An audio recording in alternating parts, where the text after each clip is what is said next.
उत्तर प्रदेश सरकार ने किसानों के लिए बड़ी राहत दी है।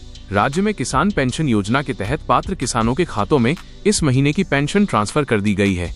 सरकार का कहना है कि नए साल से और ज्यादा किसानों को इस योजना से जोड़ा जाएगा ताकि बुजुर्ग और छोटे किसान आर्थिक रूप से मजबूत हो सकें। सरकारी नौकरी की तैयारी कर रहे युवाओं के लिए खुशखबरी है। उत्तर प्रदेश पुलिस में हजारों पदों पर भर्ती प्रक्रिया आगे बढ़ाई जा रही है। विभाग के अनुसार लिखित परीक्षा और फिजिकल टेस्ट की तैयारियां तेज कर दी गई हैं, जिससे 2026 की शुरुआत में नियुक्ति प्रक्रिया पूरी की जा सके। मुख्यमंत्री योगी आदित्यनाथ ने वर्ष के आखिरी दिन अधिकारियों के साथ समीक्षा बैठक की। बैठक में कानून व्यवस्था, रोजगार और निवेश पर चर्चा हुई। मुख्यमंत्री ने साफ कहा कि नए साल में विकास कार्यों में किसी भी तरह की लापरवाही बर्दाश्त नहीं की जाएगी। प्रधानमंत्री किसान सम्मान निधि योजना को लेकर यूपी के किसानों के लिए जरूरी अपडेट सामने आया है। सरकार ने किसानों से ई-केवाईसी जल्द पूरा करने की अपील की है। जिन किसानों की केवाईसी पूरी नहीं होगी, उनकी अगली किस्त अटक सकती है। उत्तर प्रदेश सरकार ने गरीब और जरूरतमंद परिवारों के लिए राशन योजना को मजबूत किया है। दिसंबर महीने का मुफ्त राशन वितरण लगभग पूरा हो चुका है। सरकार का कहना है कि जनवरी से भी राशन वितरण बिना रुकावट जारी रहेगा। नए साल से पहले उत्तर प्रदेश के कई जिलों में प्रशासनिक फेरबदल की चर्चा तेज हो गई है। सूत्रों के मुताबिक कुछ जिलों में नए जिलाधिकारी और वरिष्ठ अधिकारियों की तैनाती हो सकती है ताकि विकास योजनाओं की रफ्तार और तेज की जा सके। यूपी में महिला सुरक्षा को लेकर पुलिस अलर्ट मोड पर है। नए साल के जश्न को देखते हुए प्रमुख शहरों में अतिरिक्त पुलिस बल तैनात किया गया है। महिला हेल्पलाइन और पीआरवी टीमों को भी एक्टिव रखा गया है। उत्तर प्रदेश सरकार की युवा स्वरोजगार योजना से हजारों युवाओं को फायदा मिला है। इस योजना के तहत बिना ब्याज या कम ब्याज पर लोन दिया जा रहा है, जिससे युवा अपना छोटा बिजनेस शुरू कर आत्मनिर्भर बन सकें। किसानों के लिए फसल बीमा योजना को लेकर आज आखिरी तारीख बताई गई है।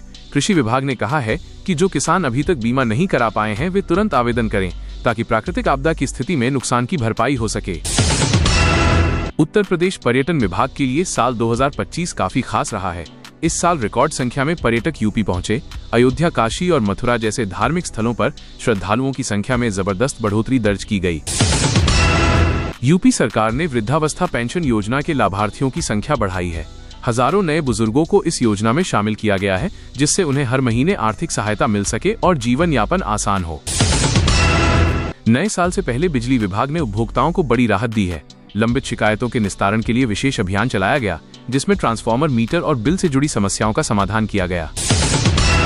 उत्तर प्रदेश में सड़क और हाईवे प्रोजेक्ट्स पर काम तेज कर दिया गया है। सरकार का लक्ष्य है कि 2026 तक ग्रामीण और शहरी इलाकों को बेहतर कनेक्टिविटी मिले, जिससे व्यापार और रोजगार के नए अवसर पैदा हों। मुख्यमंत्री ने साल 2025 की उपलब्धियों पर बयान जारी किया। उन्होंने कहा कि कृषि, निवेश और कानून व्यवस्था के क्षेत्र में यूपी ने ऐतिहासिक प्रगति की है और 2026 में विकास की रफ्तार और तेज होगी। नए साल के जश्न को लेकर पूरे उत्तर प्रदेश में सुरक्षा व्यवस्था कड़ी कर दी गई है। पुलिस प्रशासन और ट्रैफिक विभाग को अलर्ट पर रखा गया है ताकि लोग सुरक्षित तरीके से नए साल का स्वागत कर सकें। राज्य सरकार ने गन्ना किसानों के बकाया भुगतान को लेकर बड़ा फैसला लिया है। चीनी मिलों को सख्त निर्देश दिए गए हैं कि तय समय सीमा में भुगतान पूरा किया जाए, जिससे लाखों किसानों को आर्थिक राहत मिलने की उम्मीद है। मुख्यमंत्री ने आज पूर्वांचल के कई जिलों का दौरा किया, जहां उन्होंने सड़क, बिजली और जल परियोजनाओं की समीक्षा की और अधिकारियों को निर्देश दिए कि विकास कार्यों में किसी भी तरह की लापरवाही बर्दाश्त नहीं की जाएगी। उत्तर प्रदेश में नई सरकारी भर्तियों की प्रक्रिया तेज हो गई है। विभिन्न विभागों में रिक्त पदों की सूची तैयार की जा रही है और जल्द ही आवेदन प्रक्रिया शुरू होने की संभावना जताई जा रही है, जिससे युवाओं में उत्साह देखा जा रहा है। प्रदेश में शिक्षक भर्ती से जुड़े मामलों में तेजी आई है। शिक्षा विभाग ने स्पष्ट किया है कि योग्य अभ्यर्थियों को जल्द नियुक्ति पत्र देने की दिशा में काम किया जा रहा है और अटकी प्रक्रियाओं को निपटाया जाएगा। प्रधानमंत्री की जन कल्याण योजनाओं का असर उत्तर प्रदेश के गांवों में साफ दिख रहा है।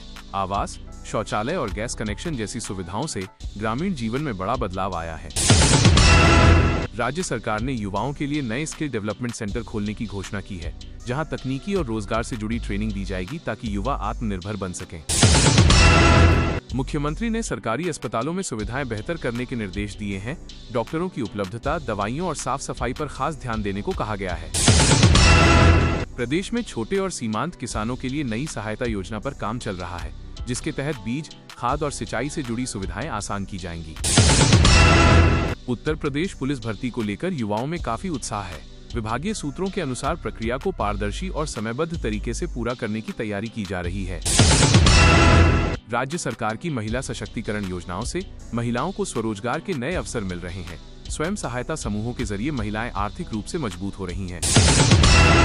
प्रधानमंत्री ने देशवासियों को नए साल से पहले संदेश देते हुए मेहनत, अनुशासन और आत्मनिर्भरता पर जोर दिया है। उन्होंने युवाओं से राष्ट्र निर्माण में भागीदारी बढ़ाने की अपील की है। उत्तर प्रदेश में ग्रामीण इलाकों को जोड़ने के लिए नई सड़क परियोजनाओं पर तेजी से काम हो रहा है, जिससे गांवों की कनेक्टिविटी और व्यापार दोनों को फायदा मिल रहा है। राज्य में बिजली आपूर्ति को लेकर सरकार सक्रिय नजर आ रही है। ग्रामीण और शहरी दोनों इलाकों में कटौती कम करने के निर्देश दिए गए हैं। प्रदेश भर में नए साल की तैयारियां तेज हो गई हैं। प्रशासन ने सुरक्षा और यातायात व्यवस्था को लेकर जरूरी दिशा निर्देश जारी किए हैं ताकि लोग सुरक्षित तरीके से उत्सव मना सकें। पश्चिमी उत्तर प्रदेश के एक छोटे किसान ने जैविक खेती अपनाकर अपनी आमदनी दोगुनी कर ली है। पहले जहां उसे फसल का सही दाम नहीं मिलता था, वहीं अब सीधे मंडी और ऑनलाइन प्लेटफॉर्म से बिक्री कर रहा है। गांव के दूसरे किसान भी अब इसी मॉडल को अपनाने लगे हैं। उत्तर प्रदेश के किसानों के लिए राहत भरी खबर है। राज्य सरकार ने गेहूं खरीद की तैयारियां तेज कर दी हैं।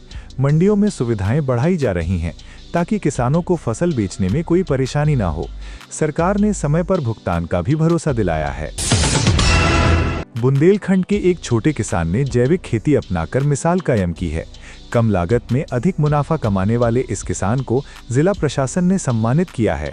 उनकी सफलता अब आसपास के किसानों के लिए प्रेरणा बन रही है। उत्तर प्रदेश के युवाओं के लिए बड़ी खुशखबरी सामने आई है। पुलिस और स्वास्थ्य विभाग में हजारों पदों पर भर्ती प्रक्रिया तेज कर दी गई है। सरकार का कहना है कि चयन पूरी तरह पारदर्शी तरीके से किया जाएगा। राज्य के सरकारी स्कूलों में डिजिटल शिक्षा को बढ़ावा दिया जा रहा है। कई जिलों में स्मार्ट क्लास शुरू किए गए हैं। छात्रों को टैबलेट और स्मार्ट बोर्ड की सुविधा मिल गई है, जिससे पढ़ाई आसान हो रही है।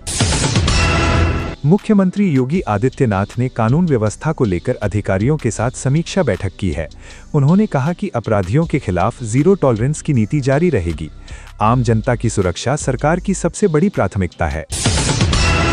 ठंड बढ़ने के साथ ही उत्तर प्रदेश के सभी सरकारी अस्पतालों को अलर्ट मोड पर रखा गया है। सर्दी, खांसी और सांस से जुड़ी बीमारियों के मरीजों के लिए अलग व्यवस्था की गई है। स्वास्थ्य विभाग लगातार निगरानी कर रहा है। प्रधानमंत्री नरेंद्र मोदी ने उत्तर प्रदेश में चल रहे विकास कार्यों की सराहना की है। उन्होंने कहा कि राज्य में इंफ्रास्ट्रक्चर और रोजगार के क्षेत्र में तेजी से बदलाव देखने को मिल रहा है। राज्य सरकार ने स्वयं सहायता समूहों से जुड़ी महिलाओं को आर्थिक सहायता बढ़ाने का फैसला लिया है। इससे ग्रामीण इलाकों की महिलाएं आत्मनिर्भर बनेंगी और छोटे व्यवसायों को बढ़ावा मिलेगा। उत्तर प्रदेश के कई जिलों में शीतल लहर का असर लगातार बना हुआ है। मौसम विभाग ने लोगों को सुबह और रात के समय सतर्क रहने की सलाह दी है। बुजुर्गों और बच्चों को खास सावधानी बरतने को कहा गया है। प्रदेश में नए उद्योगों को लेकर निवेश प्रस्तावों को मंजूरी दी गई है। इससे आने वाले समय में हजारों युवाओं को रोजगार मिलने की संभावना जताई जा रही है। राज्य में सड़क और एक्सप्रेसवे परियोजनाओं पर काम तेज हो गया है। सरकार का दावा है कि इससे यातायात आसान होगा और व्यापार को भी बढ़ावा मिलेगा। उत्तर प्रदेश के गांवों में बुनियादी सुविधाओं पर ध्यान दिया जा रहा है। कई ग्रामीण इलाकों में पानी की पाइपलाइन और सोलर लाइटें लगाई जा रही हैं। प्रदेश भर में पुलिस द्वारा सघन चेकिंग अभियान चलाया जा रहा है। संदिग्ध गतिविधियों पर नजर रखी जा रही है ताकि अपराध पर समय रहते रोक लगाई जा सके। राज्य सरकार युवाओं के लिए नए स्किल ट्रेनिंग सेंटर खोल रही है।